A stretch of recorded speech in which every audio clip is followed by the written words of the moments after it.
Hello guys, আসসালামু আলাইকুম। আপনারা সবাই কেমন আছেন? আলহামদুলিল্লাহ আমি অনেক ভালো আছি। তো আজকে একটু অন্যরকমভাবে একটা খাজা তৈরি করব। তো এখানে আমি ময়দা নিয়েছি 1 বাটির মতো। আপনারা যেভাবে করবেন সেই পরিমাণ মতো ময়দা নেবেন। আমি একটু লবণ দিলাম, ভালোভাবে মিক্স করে নিব। এবার অল্প অল্প জল দিয়ে ভালোভাবে আটাটা মেখে নিব।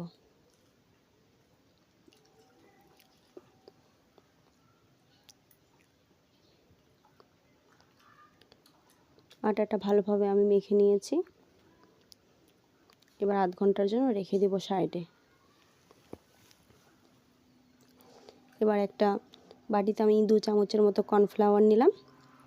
কর্নফ্লাওয়ারে আমি একটু তেল দিব। ভালো মতো সুন্দর করে এর একটা ব্যাটার তৈরি করব গুলে। যার কর্নফ্লাওয়ার যদি না থাকে এটা ময়দা দিয়েও করতে পারেন আপনারা। ভালো মতো ঘোলা হয়ে গেছে, এবার এটা সাইডে রেখে দিব। আমি এখানে শিরা তৈরি করব, এই জন্য কড়াইয়ে আমি এই বাটির হাফ বাটি চিনি দিলাম আর হাফ বাটি জল দিব।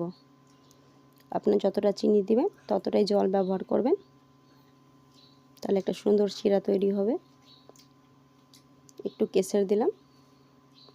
এবার আমি শিরা তৈরি করব।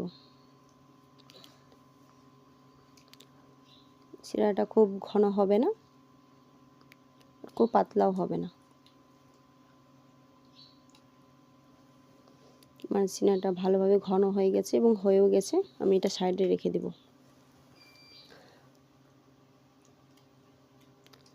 যে আটাটা আমি রেখেছিলাম সেই আটা থেকে আমি 5টা লেচি কেটে নিয়েছি।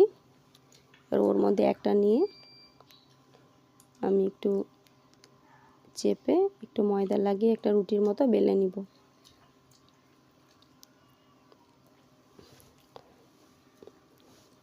যেভাবে রুটি করি সেভাবেই পাতলা আমি একটা রুটির মতো বেলে নিব। আপনাদেরকে দেখাচ্ছি, এভাবেই করবেন। এইভাবেই করে 5টা রুটি আমি বেলে নিব। আর 5টা রুটি বেলা হয়ে গেছে, এখানে থালার মধ্যে রেখে দিয়েছি। এর মধ্যে আমি একটা রুটি নিয়ে নিব। এখানে আমি একটা রুটি নিয়ে নিয়েছি। যে ব্যাটারটা করে রেখেছিলাম কর্নফ্লাওয়ার তেল দিয়ে, সেই ব্যাটারটা উপরে একটু করে ছড়িয়ে দিব আর আঙ্গুল দিয়ে চারদিকে ভালোভাবে সমান করে লাগিয়ে দিব। এটা ভালো মতো আমি লাগিয়ে নিচ্ছি। এবার উপর থেকে একটু ময়দা দিয়ে দিলাম।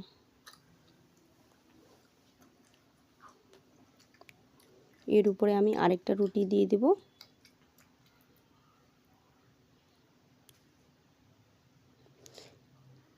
এর উপরেও ব্যাটারটা লাগাবো। এইভাবে আঙ্গুল দিয়ে চারদিকে ছড়িয়ে দিব। এটারও উপর থেকে একটু ময়দা দিয়ে দিলাম। এইভাবে 5টা রুটি পরপর দিয়ে এভাবে ব্যাটার লাগাবো আর একটু ময়দা দেব। 5টা রুটি আমার দেওয়া হয়ে গেছে। তার উপরে এই ব্যাটারটা দিয়ে হালকাভাবে আমি চারদিকে ছড়িয়ে দেব।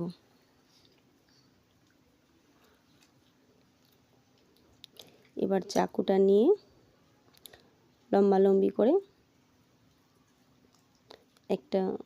একটু কেটে নিব। দেখেন এইভাবে পুরোটাই কেটে নিব। এইভাবে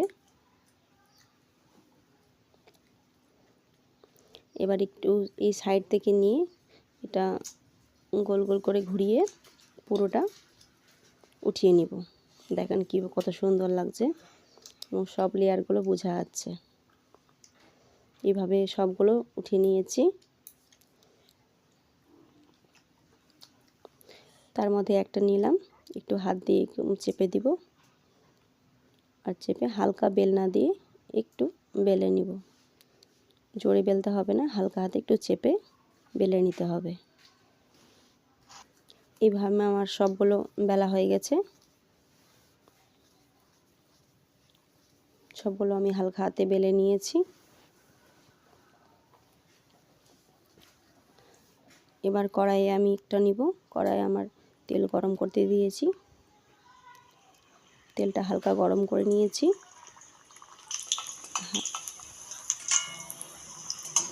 হালকা এইভাবে চাপ দিয়ে দিয়ে এবং নড়িয়ে নড়িয়ে এটা ভেজে নিব লাল করে। দুদিকেই ভাজতে হবে। লেয়ারগুলো দেখেন বোঝা যাচ্ছে এবং খুলে খুলে গেছে। সবগুলো আমার ভাজা হয়ে গেছে। কত সুন্দরভাবে ভেজে নিয়েছি আর সব লেয়ারগুলো খুলে খুলে গেছে, কত সুন্দর লাগছে। যে শিরাটা আমি করে রেখেছিলাম এভাবে চামচ দিয়ে তার উপরে একটু করে ছড়িয়ে দেব। সবগুলোর মধ্যে এইভাবে দিয়ে দিব চামচ দিয়ে। এটা গরম গরম অবস্থায় দিয়ে দিতে হবে। এখানে খাজাটা এখন গরমই ছিল, আপনারা অবশ্যই ট্রাই করবেন। দেখুন কত সুন্দর লাগছে, আপনারা অবশ্যই ট্রাই করবেন বাড়িতে।